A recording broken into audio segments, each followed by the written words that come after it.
Достар, бүгінгі видеода house және home сөздерін талдаймыз. Кеттік.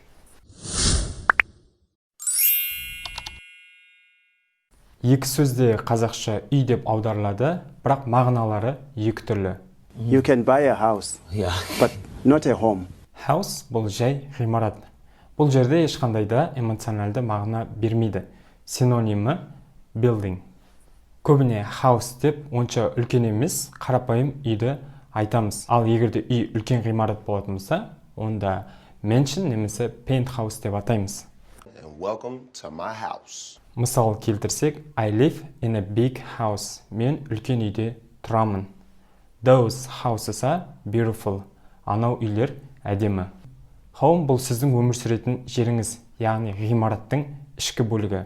Қазақша мағынасы сіздің шаңырағыңыз. This is my home. Кез келген жер сіздің үйіңіз болуы мүмкін.